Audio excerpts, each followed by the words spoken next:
Okay. Well, hi, everyone. Welcome tonight. I see a few familiar faces or names, I guess, in the chat box. So it's really great to see everyone. My name is Megan Budke. I was the president of MCTLC. I'm now moving into the past president role for this year. But we are so excited to have you here and host this webinar where we're going to be talking about tasks for purposeful communication in language learning. And we have some guest speakers joining us today. So please welcome with me, Rebecca Bluewolf. She is our actual, oh, I put 2020 toy. You're the 2019 toy. No, 2020. 2020. Okay, I did get it right. I'm not off by a year. Okay, actual 2020 Teacher of the Year, teaching out in Massachusetts. So we're happy to have her, and she's going to be sharing with us some French examples. And we also have Grant Kastner, who's with me in Minnesota, but also working as the Extempore community manager. So he will be here with us, and we're so excited. He's got some great Chinese examples to share, and I've got a few Spanish ones. So trying to represent a broad swath of languages and looking at how we can really make language learning purposeful by using tasks, which we're going to dig into tonight. Also, a brief thank you to Extempore. They're helping host this great webinar. They've been a great sponsor for our MCTLC conference, and we're so happy to have them here talking about tasks and getting to share. We'll be sharing a little bit about how they help facilitate tasks in the language learning classroom as well. So with that, let's take a look at our learning targets for tonight. So we're going to start just by distinguishing among what's an exercise, activity, or task. So we all have the same common language to work around, and then really dig into examples of what do purposeful communicative tasks look like, and then looking at Extempore to see how do they support communication and tasks in my language learning classroom. All right, so on the next slide, digging into what do we mean when we say tasks? So we're going to be referencing some work from Bill Van Patten published by Actful. And Bill really goes into talking about exercises, activities, and tasks, and kind of citing differences between the three. So when we talk about exercises, that's really practice involving a lot of grammar and vocabulary patterns. There's not much communicative purpose to it. A lot of us relate it to the drills, right? The vocab drills, the grammar drills. And so I think a lot of us have shifted from that, and we tend to reside in what Bill would refer to as activities. That's where students are obtaining information, but it's still living in the realm of they're doing it for language learning purposes, right? So they're trying to practice certain forms or certain structures to really hone their language learning skills. So it feels very communicative, but it's still really grounded in I'm having you practice it so you can really get a hang of these forms and these structures when you're having a conversation or doing some kind of written work. So it's really tasks that we want to try to aim for and dig into tonight. And that's really moving away from the exercises and activities and focusing on real world scenarios, and that really emphasize function over form. So fully communicative in that the purpose is not just language learning practice. The purpose is some kind of communicative function. And it changes that a little bit in that they do still have to use the structures to facilitate the conversation, but now they're not just doing it for language learning's sake. They're doing it to really complete the task, complete the function of what that task is. So Bill has this really great slide, and if you go to, or sorry, really great picture here of like what's communicative of what's not. So if we go to the next slide, this is a great example of when do I hit communicative purpose? So an exercise doesn't really dig into an expression of meaning or interpretation. They're not really interpreting anything. They're not expressing anything. There's no communicative purpose. It often looks like fill in the blank or matching. So it's really not digging into the communicative aspect. An activity feels communicative, right? Because our students might be interpreting something and then having a conversation, or they might be expressing things as they are having a conversation or doing some written work. But again, that purpose is still the language learning aspect. Like, are you practicing the right structures and the right forms? There's no purpose beyond that language learning purpose. And so Bill would say that's partially communicative because it feels really communicative, but it's not getting to that deeper purpose and meaning. It's the task that really digs into that. So in a task, they are going to interpret something. Maybe they're reading something and they're going to have a conversation about it. Maybe they are digging into that conversation and they have to interpret what their partners are saying. And the purpose is deeper here. The purpose is all about, can they complete the task, right? So if they're describing or narrating or making plans, it's all about completing the task itself and not about, did you use the right structures, the right ending? Did you make your adjectives agree? So that's where it gets fully communicative. And that's where we really see students dig into that authentic purpose, because they're using a lot of the structures we want them to practice, but they're doing so in a way that they're trying to fill the purpose of the conversation.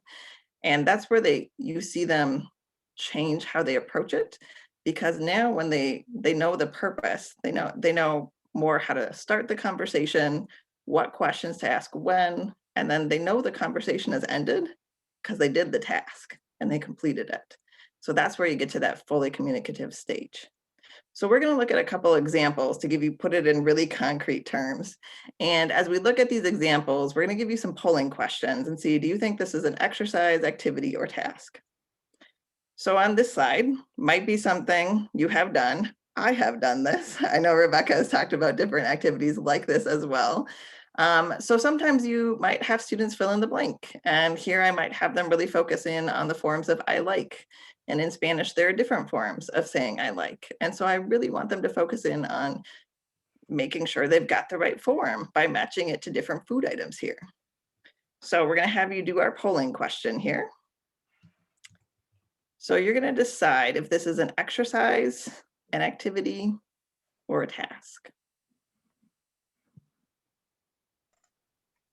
Next slide, Grant. Oh, I'm sorry. Thank you.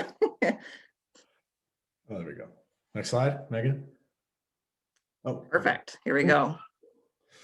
So think about if students are filling in the blank, trying to match it with a form of I like, would you say that would be more of an exercise, activity, or a task? So we'll give you just about 10 more seconds to finish up here.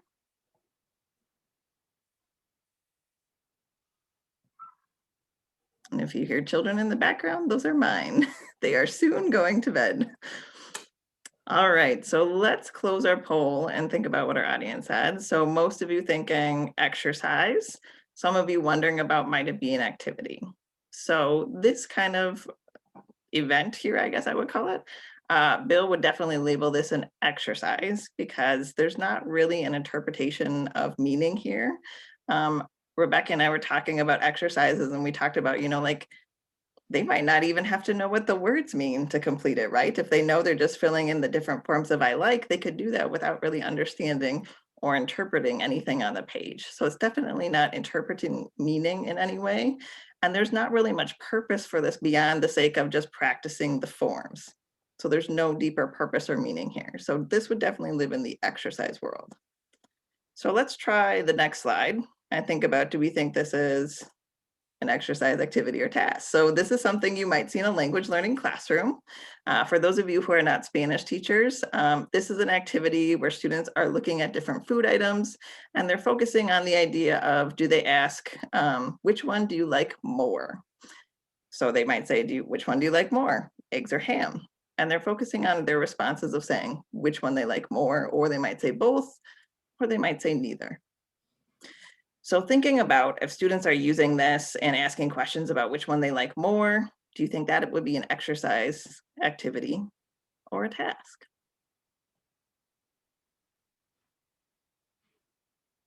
So we'll give you just a couple more seconds to finish up, about 10 more seconds. And just think about, was there expression of meaning? Were they interpreting? And what would be the communicative purpose? All right. So most of you are hitting in, that's an activity, right?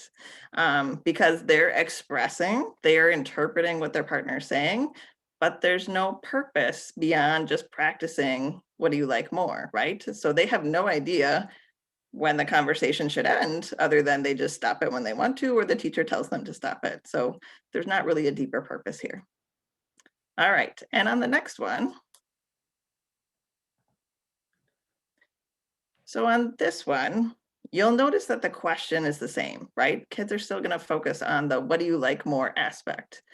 But now you see that they're gonna be using a text on this one. And so they're looking at this text about different kinds of juices. So for this one, I set the students up and I say, okay, interview your partner using this question prompt and figure out what would be their preferred juice out of all these choices. So the students will go and they'll ask, what do you like more? A variety of different questions. And their ultimate goal is, well, which juice does my partner prefer? And they have to use their questioning skills to figure it out. So thinking about that, would that be an exercise, an activity, or a task? So we'll give you a couple of seconds. Think about again, what are they interpreting? Is there an expression of meaning? And then is there a purpose here beyond just language practice? So about 10 more seconds to finish up your choices here. Exercise, activity, or task.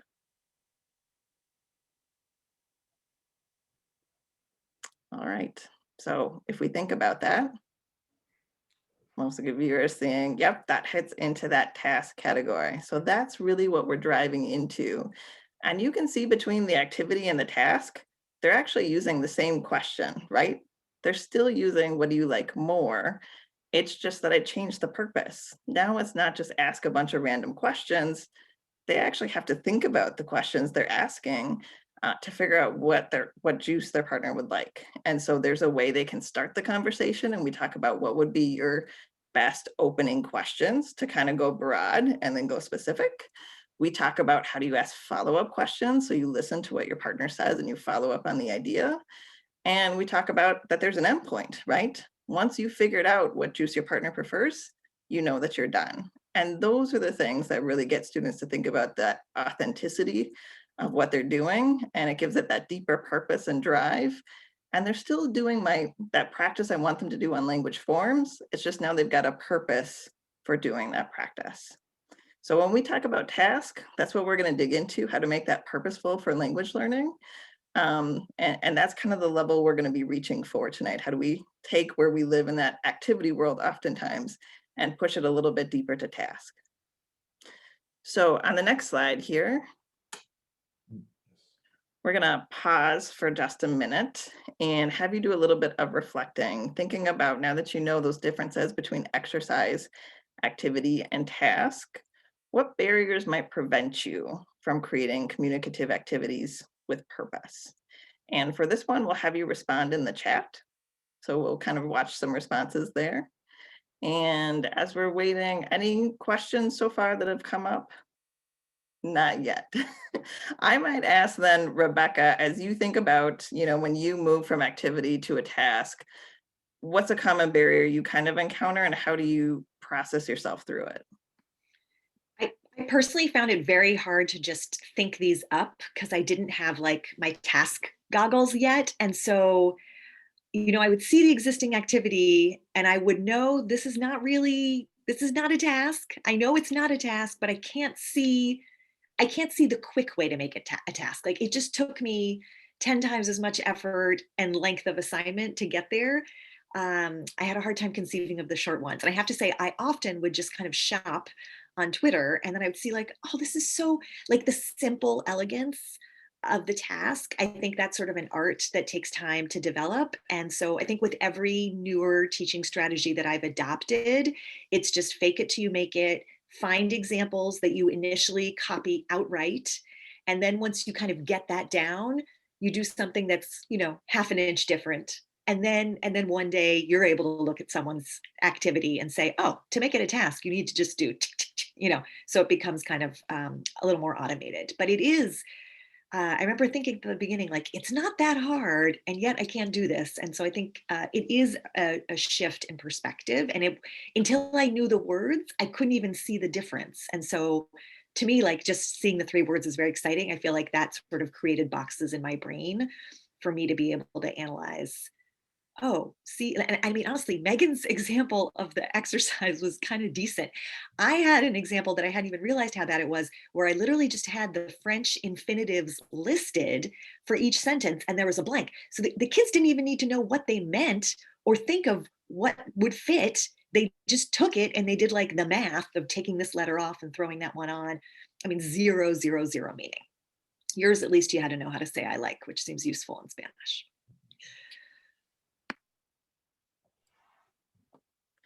How about I might pull a question here, Grant, because you have some great examples coming up, and I think often about like your weather one, which is such a good example. So some people are just talking about um, the time part and finding the authentic material. So what helps you kind of sort through, because I know, for example, there seems to be a plethora of Spanish materials. There are not always a lot of Chinese materials or Japanese materials or Arabic materials.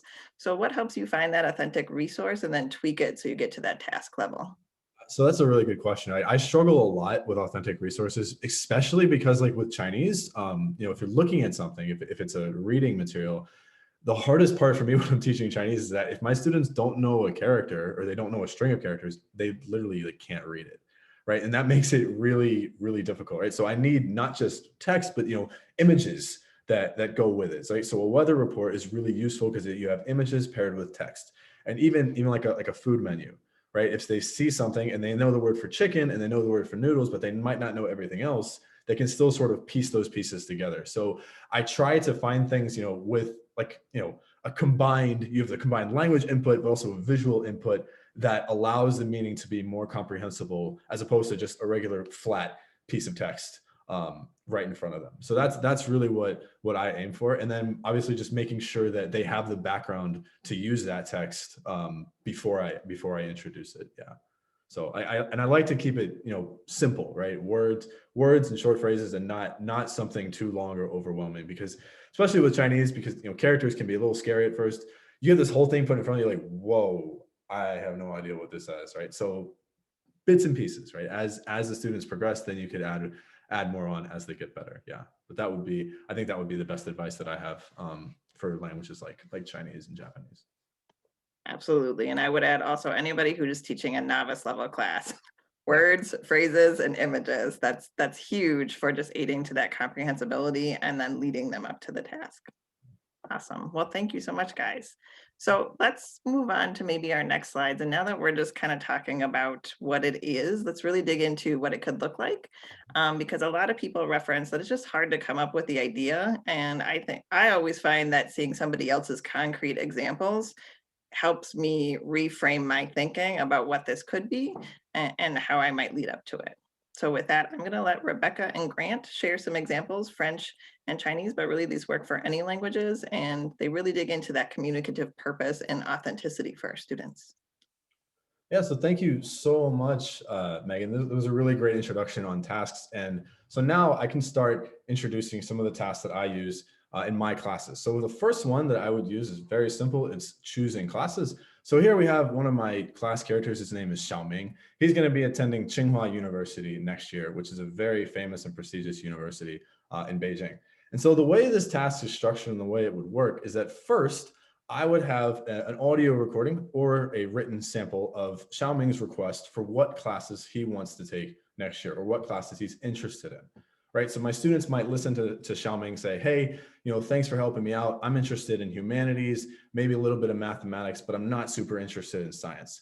And so according to what my students hear, they'll use that input and say, okay, he likes math, he doesn't like science, and he wants to look into teaching Chinese or teaching English when he graduates. So I say, okay, here are some of the top classes that Tsinghua offers. And I took this directly from their website. And one of the things I mentioned earlier, with choosing resources, that it's important to make sure that your students know some of the vocabulary before you give it to them. So I say, okay, check out some of these classes. What do you think would pair with what he said to you earlier? And so according to what he said, he said, oh, hey, Xiaoming, I checked out Tsinghua's website and they offer hydraulics, they offer electrical engineering, all sorts of classes. And you said that you were interested in this. And so the completion of that task would entailed the student giving Xiaoming advice on what classes he could take next year when he attends college. So that's task number 1. Task number 2 is some simple weekend plans. 周末打算. So here we have another character. His name is Xiao Wang, and he wants to make some plans this weekend. Now, again, I mentioned earlier that I love to use weather forecasts because they're very, very simple.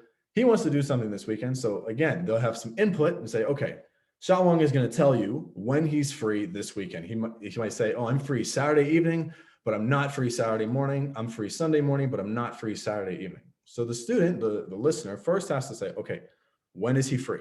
Then, according to the weather forecast, if Xiao Wang says, okay, I'm free Sunday afternoon, well, the student is going to have to look at the forecast for Sunday afternoon, figure out what it's like, and say, okay, if it's raining, well, maybe we shouldn't go outside. Let's go to the movie theater. If it's not raining and it's beautiful, we'll say, hey, since it's not raining and you said you were free on Sunday afternoon, let's go to the park. I heard a lot of people like to exercise there. Very simple, very basic novice tasks that you can do with some simple, authentic resources like a weather forecast, name a few places, and give advice and make suggestions on what you would like to do this weekend, which is something we all do every single week of our lives. So it's a very applicable task and realistic, and it's something that I like to do a lot with my students. Now, those are my tasks for Chinese, and now I'm going to hand it off to Rebecca, who is going to lead us the way on some French authentic tasks. Thanks, Grant.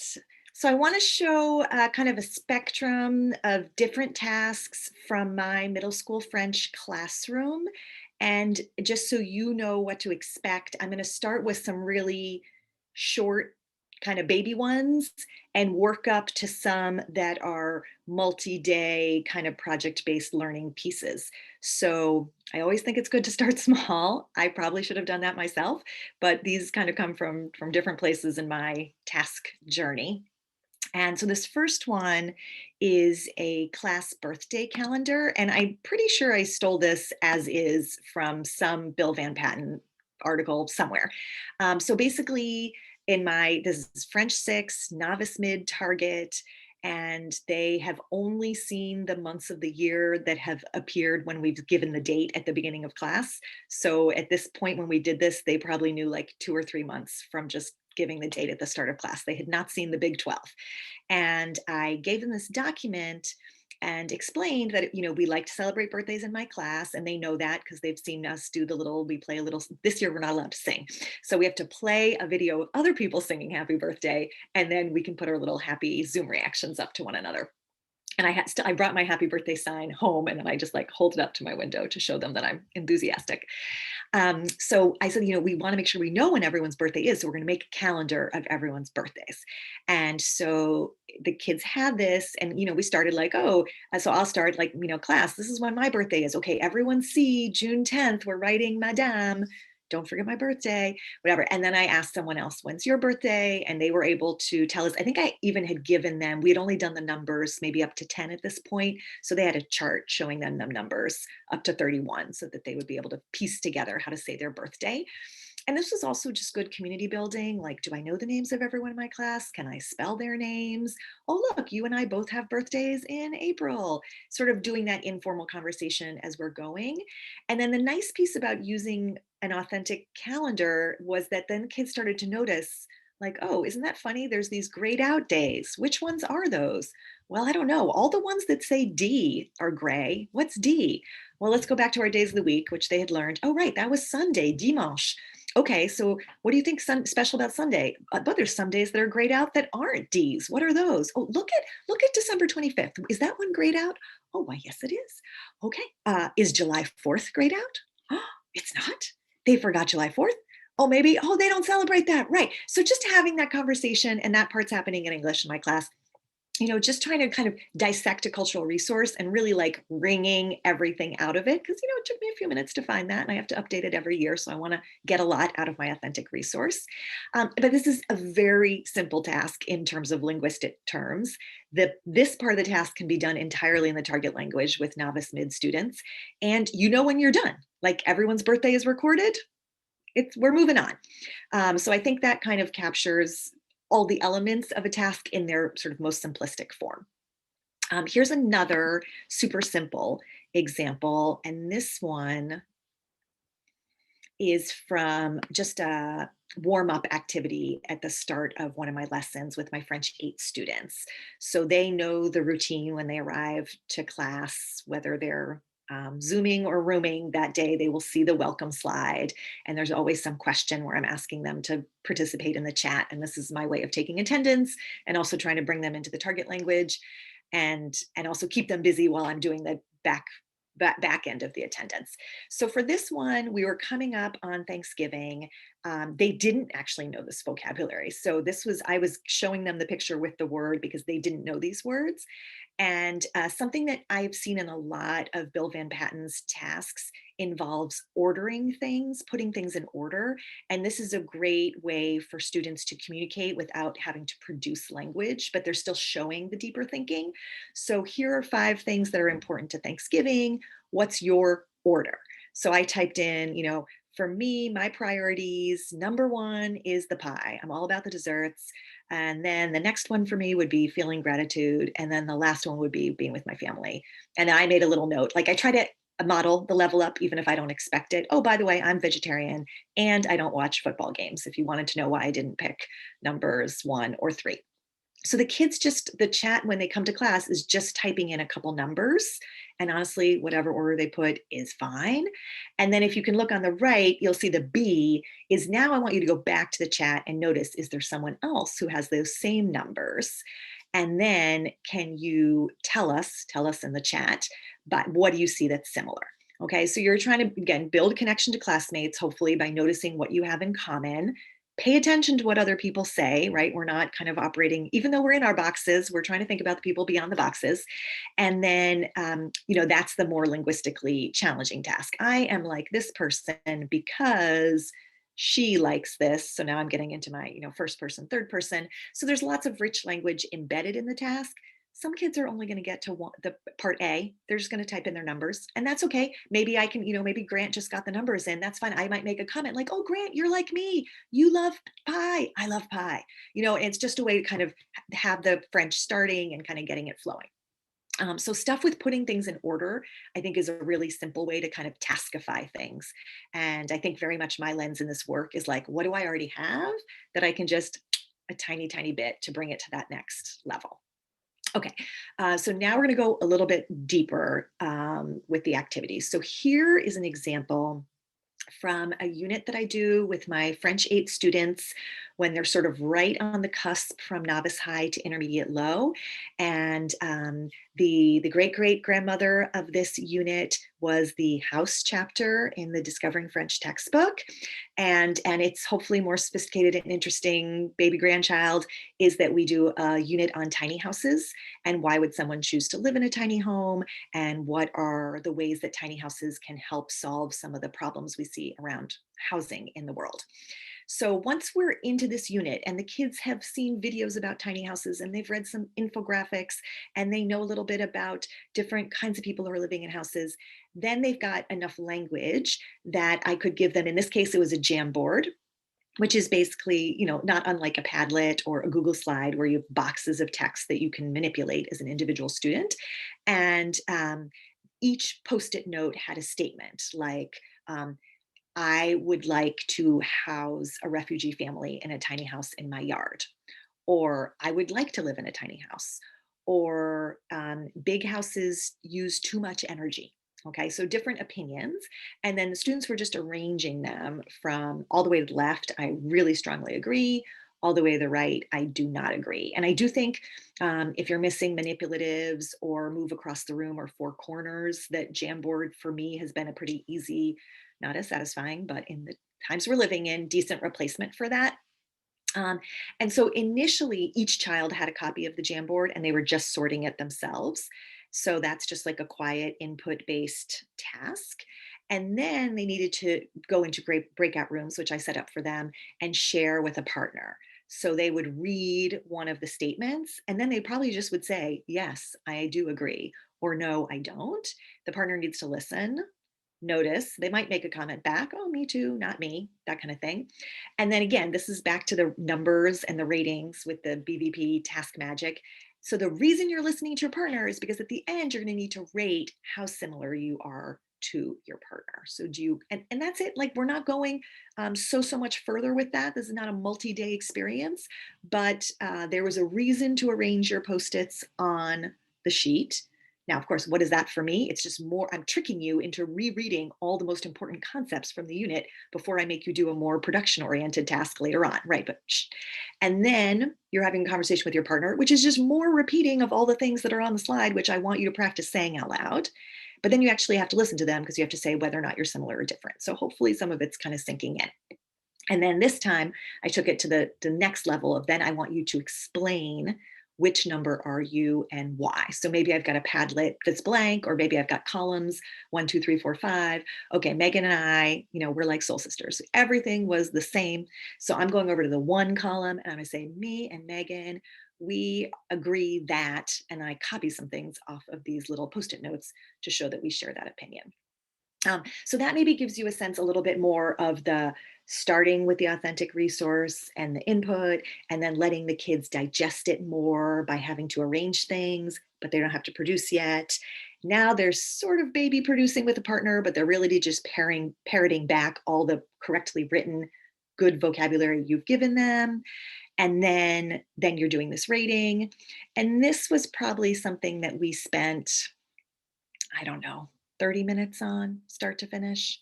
It wasn't a whole class period, but it was, it was a significant part of our learning day. All right, if we go to the next one, this is just as part of a unit on talking about food, trying to get the kids to have a conversation about what they typically eat. So that probably sounds super familiar to people here. But then the little trick to it was, on the day of the conversation, you're going to be assigned a role. And I would definitely say I'm teaching this in the name of Lisa Shepard, whose blog, Madame's Musings, has been a tremendous inspiration to me. And just by adding the role playing, and notice I'm not talking about a canned dialogue where you're memorizing in advance your role. No, no, no. This is to make it more spontaneous and more interpersonal, is that on the day of, you find out, oh, you're going to have to talk about what you eat for breakfast, but you're Canadian, or you're vegetarian, or you're French. And we've looked at infographics from France and from Canada, so you know that cultural piece. And now we want to hear about it. And then the reason that you're listening to each other have this conversation is because you're going to be giving some nutritional advice. Geez, Megan, you're eating pain au chocolat every morning. I don't know if that's going to really give you the energy you want for a long day teaching, that kind of thing.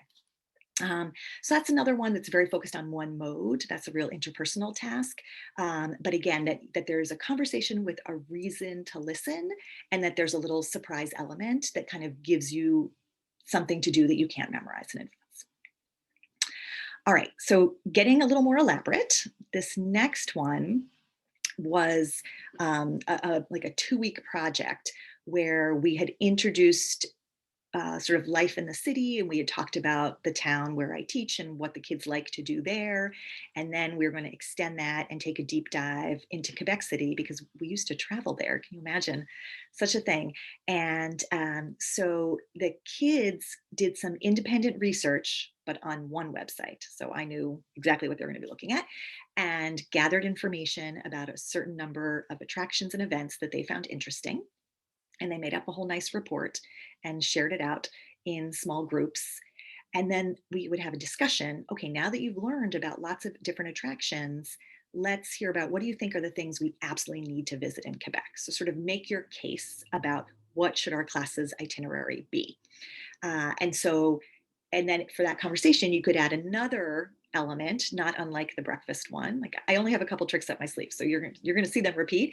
For this one, maybe you're going to get a traveler profile. So when you sit down for the conversation, Grant opens up a piece of paper and it says, you love history and you don't take public transportation. Okay, so what could Grant visit that's historical in Quebec City that he could get to on foot? Because apparently he doesn't like to take the bus. And then everyone's and the kids have notes, like, this is not a memorization task, but this is, can you use what you've learned about Quebec to actually say something real? And I think that kind of is enough of a stretch for like a novice high, intermediate, low student, that they have plenty of work to do, and we're building up to it very, very gradually. So that's a little bit of a more elaborate task. And then the last one really was sort of my journey into project-based learning and trying to think about a real problem that my students were suffering from, and then how could they actually learn something about this problem and then try to help other people experiencing the problem. So the problem is that teenagers don't sleep anymore. They just look at screens all night long. I'm sure if you have children in your house, you spend a lot of your time trying to make sure that there are no screens that have gone rogue on you before bedtime. And so this was this was like a couple weeks of work where we started with lots of authentic resources. And, we had, in the day, we would post the infographics on the wall of the classroom and walk around with clipboards that everyone else had touched, taking notes on interesting things we had learned, see, think, wonder. They had done a bunch of ed puzzles, looking at various videos that had been made on this issue, and then really reacting, oh, I read that kids are only getting this much sleep a night. I only get this much sleep a night. This article said that teenagers my age need this many hours of sleep a night. This article said the same thing.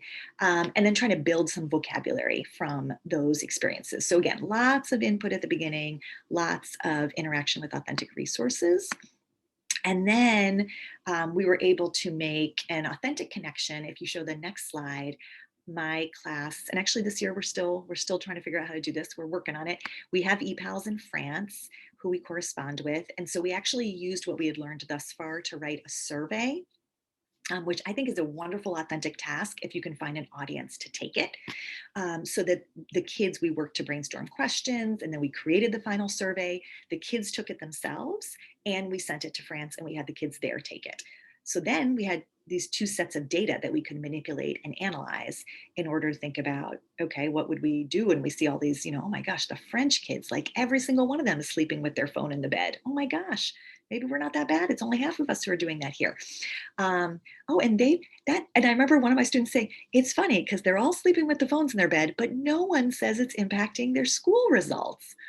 And I was like, yeah, sometimes kids here tell me that they sleep with their phones, but it's not impacting their school results. So sometimes having that little cultural distance can kind of let the kids, maybe put a mirror to themselves.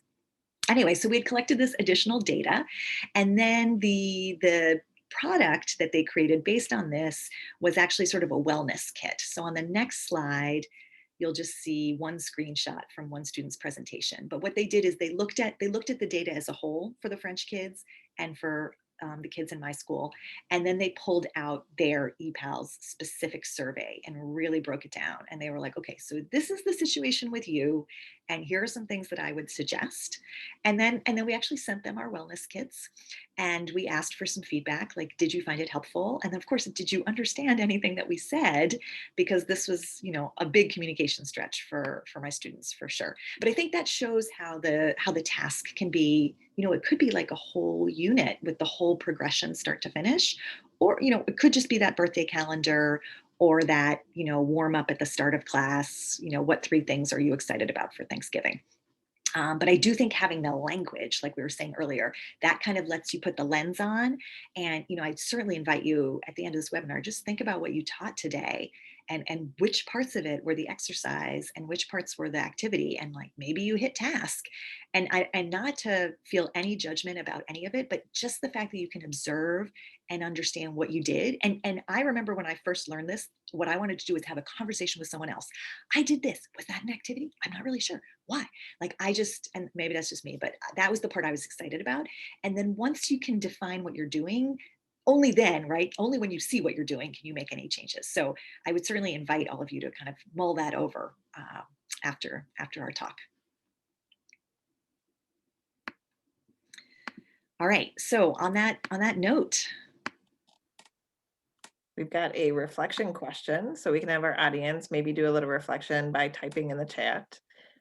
Think about, maybe like Rebecca was saying, a current activity you might have done today or at some point teaching this year or this week, and how might you leverage that activity up to the task level where there's really an expression of meaning, they're interpreting, and there's that communicative, that deeper communicative purpose.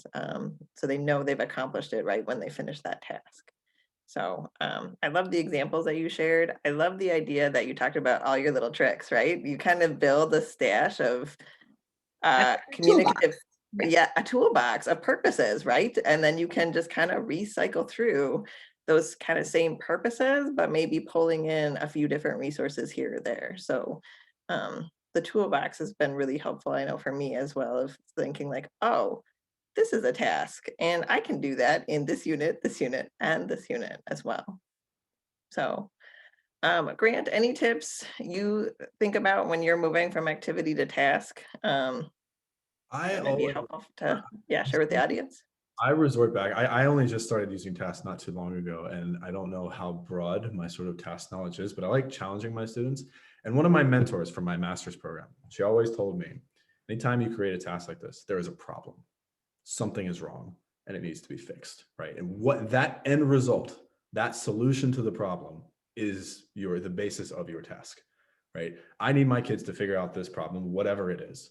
How do I form that using the language and resources that I have into a communicative task? And ever since she told me that, just like it hit me like so hard. I'm like, that's brilliant. Why had I never thought of that before?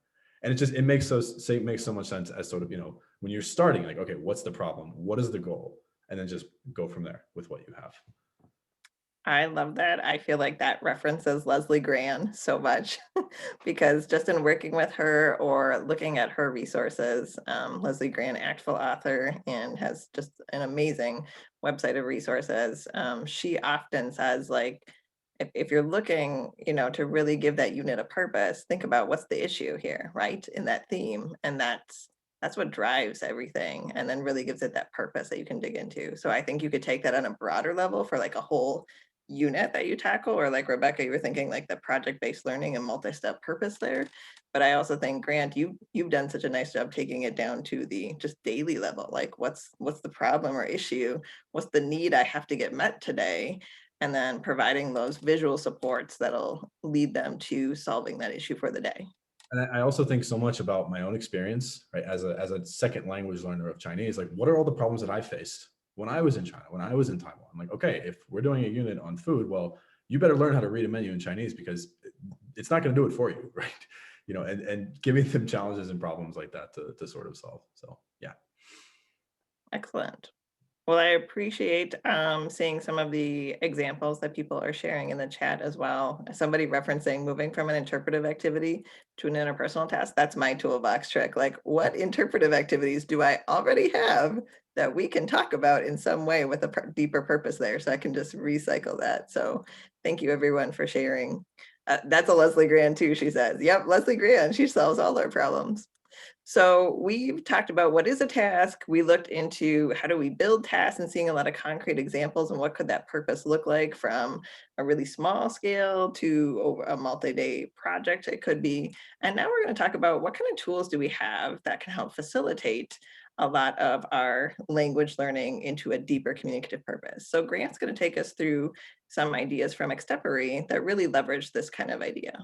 Yeah, so thank you, Megan. So I'm gonna close the presentation here real quick so I can show you guys some things. But so Extempore, we've talked a lot about using tasks and how can we create purposeful tasks using Extempore. So one of the things I wanted to show, I have a couple things here, is first Extempore has a grab and go task page, which was just recently finished, where we have 15 different real world tasks that you can use directly in your classroom. And when you have your account on Extempore, you can just import them right in. We have 6 languages: English, Spanish, French, Arabic, Chinese Simplified, and Traditional.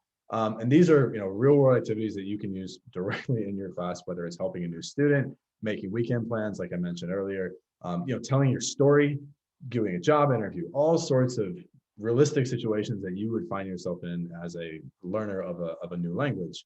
And then, they give a little bit of detail about each one, why you should use it, how you should use it, and a preview of what it looks like on Extempore, and you can import them directly into your account. So if we look at an example, I might click into this. And so cool thing about Extempore is that you can set timers if you want to challenge your students. I'll jump in and say, okay, I'm ready to go.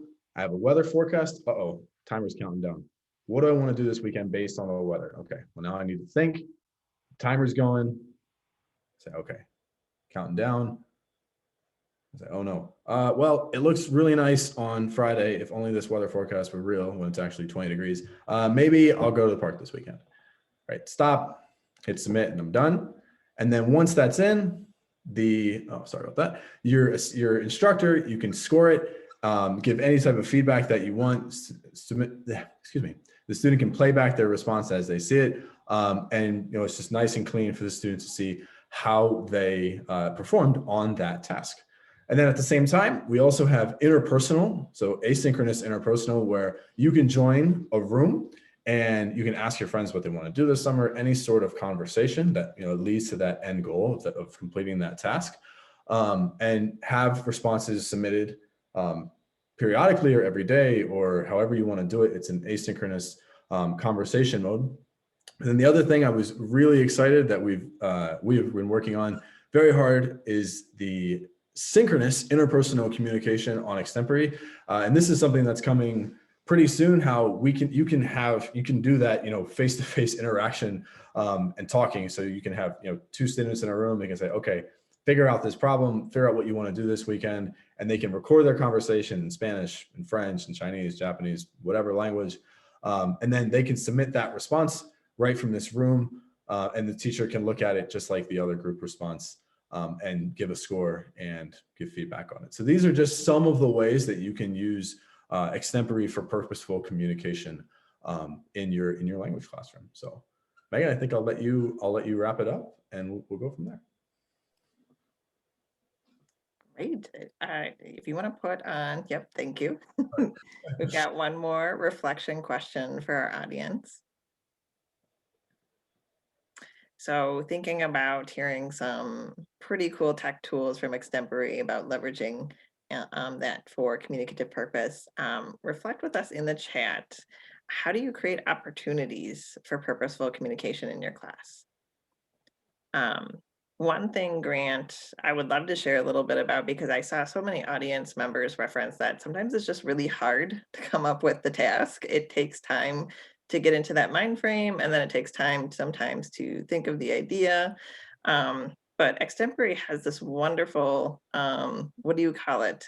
The database, the task database? Yeah, the task database. Yes. So you actually have in Extempore a database full of tasks already done that people can just pull into for having students to complete. So a little less thinking, but also I think databases for me are such a gift of digging through, like, okay, I have a whole database of ideas about what a task looks like. And then I might be able to build off that or replicate that idea or just modify it slightly to fit the unit that I'm doing. So I think, yes, if you want to say anything else about that database. I was going to say they're totally customizable, right? So you can see how you want it.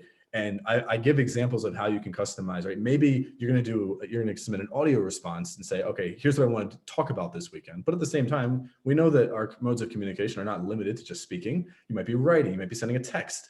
And so you can change it in that way too, and configure it however you want to suit the needs of what you're looking for. Yeah.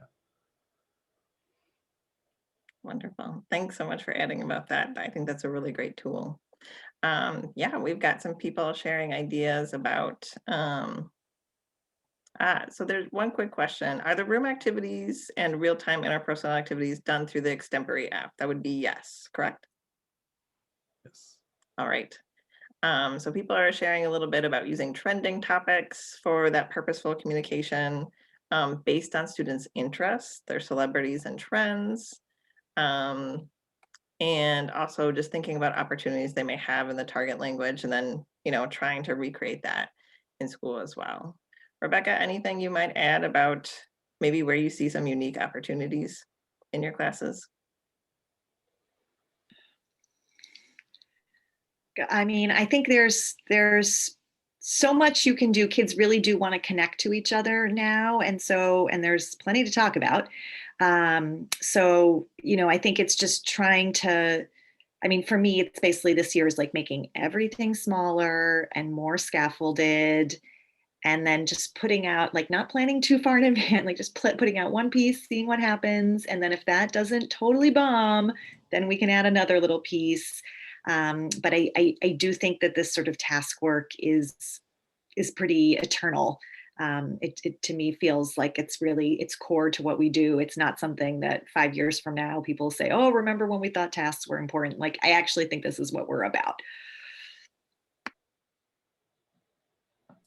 Great, thank you. I think the only other thing I wanted to add is particularly in this environment amidst a pandemic, I have really found that students crave the relationship building piece so much more because we're hybrid, we're distance, we're going back and forth, we see each other, we don't see each other, we have roomies and zoomies, we only see each other on Zoom. And so there's all these different things they're moving through, and that relationship piece is so important. So I've especially found for me this year is the simple idea of find someone who's similar to you, who's the most similar to you. And even taking that idea to be like, find the person who's the most similar to you, because next time they might be your partner, because you have something in common, because you don't often get a chance to connect, has been so helpful and useful for my students and given them a real purpose of like, okay, I can do this like 5 or 6 different times and figure out, you know, who am I similar to this time? Who is it this time? And also then kind of change up my partners and figure out like, who do I have these common interests with to really build those relationships and dig deeper. So, all right, so let's go on to our next slide here. We just got a couple of things we want to wrap up and then share with our audience as well. So I just wanted to give a huge shout out and thank you to Rebecca and Grant for joining us and giving some really great examples in a multitude of languages.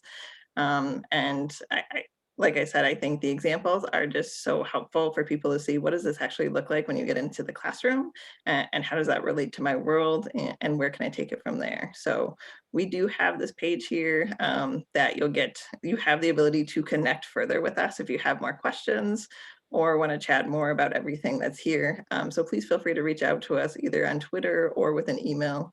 Because we're happy. I think I can speak for all of us in saying, I often say that it takes a village, and I'm so proud of my village, but we've all had people help us along the way, and we're just always happy to pay it forward. So thank you to our presenters for being here and sacrificing your time and giving of your talents to just share these experiences with our audience, so we can just kind of reframe about how do we get to that task level no matter what our environment looks like. On the last slide, I also want to give just a big thank you to, first of all, MCTLC, just here representing the organization, our Minnesota Council on the Teaching of Languages and Cultures. I am super proud to be part of that village and all the wonderful work they're doing in Minnesota. So a big thank you for hosting the webinar and ensuring our members hear all about it. And then a big shout out to Extempore for being such a great sponsor, not only at our conference, but bringing us this wonderful webinar for free to all our audience members. Just a couple wrap-up things to let people know, you do get a free trial to Extempore by registering to this webinar. So after this webinar, you'll be receiving an email with that free trial, so you can try out some of these great things that Grant showed you, or even dig into just the task database and see what's there and what's offered for me. So some really great access to tools, and a big thank you to Extempore for giving us that great free trial that we can go to. And then finally, as we wrap up this webinar, there is going to be a brief survey that will pop up at the end. So I know Thomas would really appreciate it if everyone could fill out our survey and give us some feedback. Are these great webinars, these ideas that you want to see more of, or even some more further content examples that Extempore or MCTLC can dig into for future references? Grant, anything that you want to throw out as we end today? Just thank you guys so much. It was a lot of fun, and tasks forever, right? Yeah, that's right. Go tasks. Rebecca, thanks so much for joining us. Thanks for having me. And I would say, if you want to know more, the While We're on the Topic book is a really, look how thin it is, little tiny read, very, very clear. My copy is like dog-eared with Post-its. So I found it very helpful as a guide. Absolutely. And you referenced it many times with some really clean, great ideas that can be replicated in a lot of different environments. All right. And then finally, Thomas, and did I miss anything, or did we get it all? No, I was going to chime in, but you did a good job wrapping up. So there's a couple of comments that I can touch on here. Yeah. In that email, Will and Sheen, you'll get an email with a link for all of that. So you'll get slides, as well as a recording trial, and there'll be a little link at the bottom that's kind of teasing some upcoming webinars that include some demos. So Sheen, stay tuned here. I'll be sending that out here shortly. All right. Well, thanks once again to our audience. We appreciate your time. Everyone have a good night, and please reach out if you have any questions. Awesome. And I'll stop the recording here.